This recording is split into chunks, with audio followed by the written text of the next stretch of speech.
Peace. Good morning. I'd like to welcome you back, or good afternoon. I'd like to welcome you back to another edition of the Foul Playland. As always, I'm your foul player. Wanted to make this short video regarding some of the videos I've been watching today. Let me lock my door.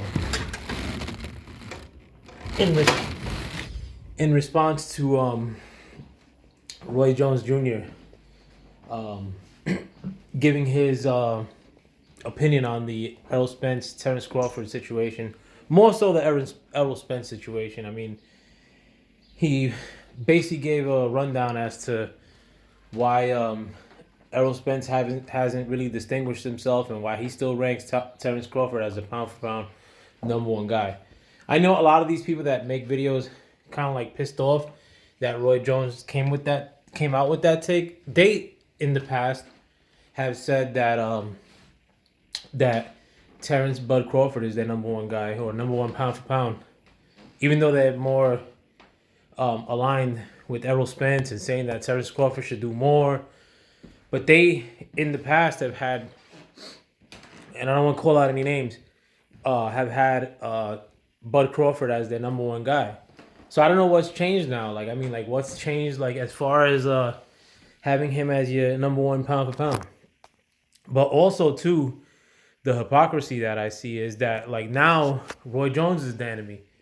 Meanwhile, or making it seem like Roy Jones doesn't have, boxing knowledge or he's tripping as far as this take. Listen, a lot of these same channels, I'm pretty sure Roy Jones was their favorite fighter when he during his time. And Roy Jones wasn't my favorite fighter when he was fighting. I used to hate on Roy Jones because I was being a hater, straight up. I was more of a Tyson guy before Jones.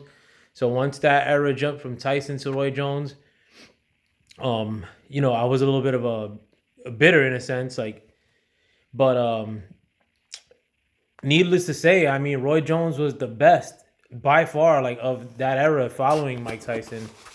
Not even close. I mean, he was way more talented than Mike Tyson even. So I mean, it was more. It's not that I had a leg to stand on for hating on Roy when he was fighting. It was more like that I was just being a bitter bitch in a sense.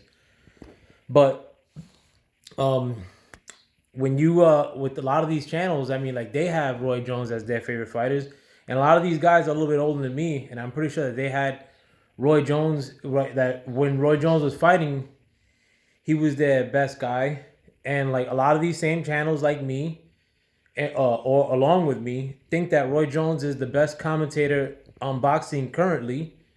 So now, as just because he has this take, or Roy Jones took too much damage to the head, or Roy Jones doesn't know what the fuck he's talking about. Come on, man. You guys switch it up. And I understand if you got to switch it up for as far as when Deontay Wilder was chasing down Anthony Joshua, and you had to come up with tangible points to make, or tangible arguments to make. But Errol Spence has no legs to stand on.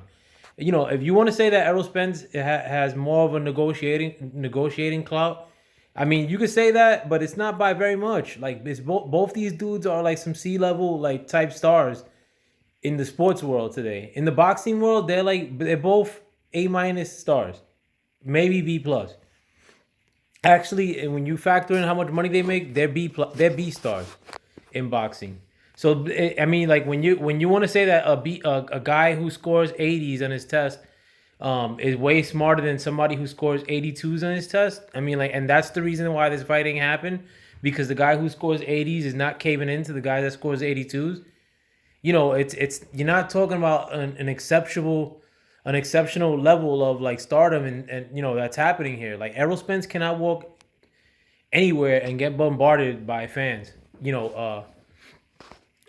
Anywhere. If Errol Spence gets bombarded by fans, it's gonna be a bunch of old motherfuckers. Or people that are my age, old. It's not young, and it's not that that's what make or breaks you. But when you're talking about him compared to Bud Crawford, I mean, you're negotiating with the same pool of fans for each other. You're not bringing in this whole mess of fans that Manny Pacquiao brought in, compared to the ones that Mayweather brought in. It's nothing like that. Like both of the guys that like Errol Spence, like 5 years ago, like Bud Crawford 5 years ago. Like what made you change like about Bud Crawford? I was pissed off when Bud Crawford re-signed with Bob Arum. I ain't, and if that's the case, it is what I know. But if you look deeper into that, I mean, like Bob Arum gives you contracts where you're kind of like fucked, or like you kind of like gotta sit out for 2 years if you want to move somewhere else. Did Bud Crawford have that ability to sit it out 2 years, and not make money with the big family? I don't think so. I mean, like, so I don't like, was I happy that he resigned with Bob Arum? Fuck no. But like, do I understand it? Yeah, of course. I mean, like, it's yeah, and a lot of you guys that are criticizing him, like, you get like fucking cursed out by an assistant manager every day, probably, like fucking, or like by some racist fucking section chief at your job, and like, you take that shit every day. You go back to make your little 30,000, like, but you're gonna make it seem like Bob should have sat it out, like, or Bud should have sat it out, like, and contended with Bob through courts, for 2 years. And it's a different situation for Mikey Garcia sitting it out, and Bud Crawford sitting it out. If you think that the rate, like if that had to go get litigated through court, I mean, I'm pretty sure like it's a little bit of a riskier proposition with a black dude going to court, fucking than some like happy go lucky like Mexican cat like who has like a good family support fiscally, because Robert Garcia makes money, his other brother makes money, his dad makes money in this boxing shit, and Mikey Garcia has like big time investment in real estate for a minute in Texas and in California. He could fall back on certain shit or sit it out. I mean, he sits it out right now and he's an active fighter. He fights once a year. Bud can't do that shit. So I mean, like, get off of it. Like, it's not that big of a deal. I mean, like,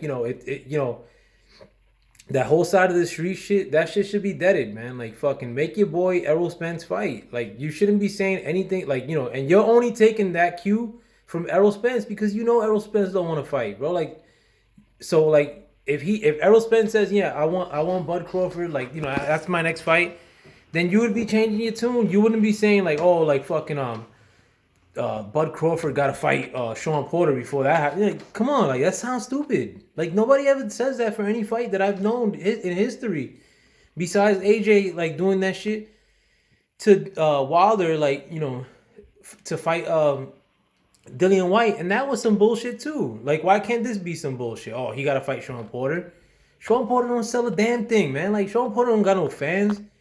Like, Bud Crawford and Errol Spence barely got fans. Just a bunch of old motherfuckers, like, that are acting, like, that have been boxing fans for ages and are being extra or, like, hoish, like, fucking for one guy. Like, I mean, and you want to say, like, Bud Crawford fans. I'm not, like, a big Bud Crawford fan like that either. I mean, like, right now, I like him more than Errol Spence. Like, before, I liked Errol Spence more than I like Bud Crawford. But Errol Spence is on some whole shit. Period. You can't debate that.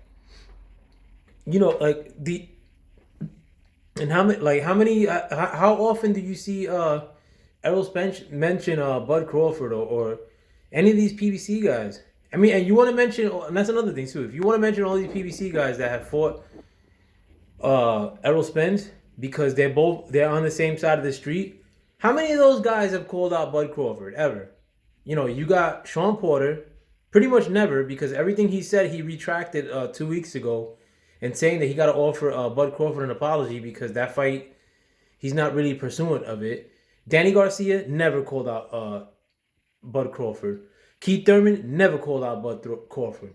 Quote me on that. Like he called him out this year. And then said he needed $10 million. Never called him out. Like, that's a fake call out. Who else? Name anybody who Errol Spence has fought that has been like calling out Bud Crawford. In fact, name anybody who has been calling out Bud Crawford, because they know what it is. Bud Crawford embarrasses dudes. Did Mikey Garcia, fighting at the same weights as Bud Crawford and cleaning up after Bud Crawford left the division, did he ever call out Bud Crawford, even though he got washed by him in the amateurs? No. That never happened. Not even talks of it. So cut the bullshit, man. Like, stop acting like bros, bro. Like, you getting mad at a legend in Roy Jones because he mentions this dude that is not about it like that. And you guys are old. Like you know the old school like don't appreciate evasiveness and like excuses. Like that's pretty much like one of my friends saying that they'll fight somebody like who's in their face like fucking after he goes eat dinner. Like I already know what it is. I'm like, all right, my boy's a puss. Like you know, like fucking I mean, does he stop being my friend? Maybe, but like you know, I already know what it is. Like I'm not gonna try to convince you that he's about it like that. Or you know, well his wife cooked pork chops. Like fucking that's why he couldn't fight. Like get out of here. Like that's stupid shit, man. Like don't try to convince like other like this argument is like it's becoming very divisive, and you know I take part of that too in the fact that like I call out Errol Spence in this equation, but that's because I don't see shit like no action from Errol Spence like in saying that he wants this fight. Period. You know, acting hoish when Bud Crawford showed up ringside to his fights. Who does that shit, bro? You know, a lot of the reasons that these fights, what makes these fights exciting is post fight. So literally, somebody is ringside post fight after a fight, and like you know, he's like, "What is he doing here?" That's some bitch shit, bro. That's some big time bitch shit. That'd be like somebody showing up to my house, like at a party I'm throwing in my house, and I don't like him, and then I'm like, "What is he doing here?" To my friends, like, get the fuck. He wouldn't even come through these doors, you know. Period. It's stupid shit, man. And you guys who defend that stuff, that's why I stopped fucking with a lot of these channels, like because like you guys like had flipped the script. Everything that you said about Anthony Joshua in the past, Errol Spence is doing it a lot more for a lot less money. You know, Anthony Joshua is like 100 times richer than what Errol Spence is making. 100 times richer than both Bud Crawford and Errol Spence. But Anthony Joshua was making excuses before, and you guys were all on his ass, and that's why I fell in love with these channels. But then you guys are like fronting for like somebody who's a way lesser person, like a way lesser important fighter than Anthony Joshua. I remember during that time, like a lot of people were ragging on Anthony Joshua. I remember this vividly. This is probably like in I don't even know when it was, but because he held a workout class in London or some shit, and there was like a bunch, like it was like in an airplane hangar or some shit, like a big ass place, and it was full of like women, like doing exercise with them. Like he, you know, he had like the mic and shit, and his and you know one of those headphone mics, and there was a bunch of bitches there like working out, and a lot of people were ragging on him. Like tell Errol Spence to go hold out a workout class, or not even that. Like tell Errol Spence to go hold out like a autograph signing. See how many people show up. He'd be lucky to get 100, and they'd be having to broadcast that shit for 2 months. They'd have to broadcast it for 2 seasons probably to get 100 people to show up, and there'll be a bunch of old people. Like you guys are acting like this dude's a star. Like Errol Spence ain't no star, neither is Bud Crawford. Like they're gonna be stars after they fight each other. Like and stop delaying it. Because if they fight each other when they're already in their mid-30s, what happens next? That they're gonna get washed by some other young cat, like, and you know, but meanwhile they're fighting the likes of Ugas and like you know, God knows who Bud Crawford's gonna fight next. And stop fronting like Ugas is a big fight, man. Ugas is nobody. You don't even know what he looks like. Like Ugas is a nobody. He's not talented. He's straight up and down fighter, not a power puncher. Just because he may have beaten Sean Porter and got gypped out of that decision, he ain't no star. Period. He's not marketable. Period. Like there's no riveting part of that fight. Period. Like just because he was gifted a belt and Errol Spence is gonna take a belt off of him in that fashion, the cheesy way, that makes it a good fight? Hells no, bro. Errol Spence is a nobody. And neither is Bud Crawford. Make them motherfuckers fight, bro. Period. Stop being girls. All of these channels are being girls. Like I mean, like if you the only way that you know people like like put respect on Errol's name, like you know, I'll respect Errol Spence after he fights Bud Crawford. Win or lose, I'll give him all the respect in the world. You know, and if you think that he could beat him, I mean, like, and there's a possibility that he could beat Bud Crawford. I don't think so, but it's feasible. But once he does that, I mean, he's gonna get man respect. Like, what more do you want?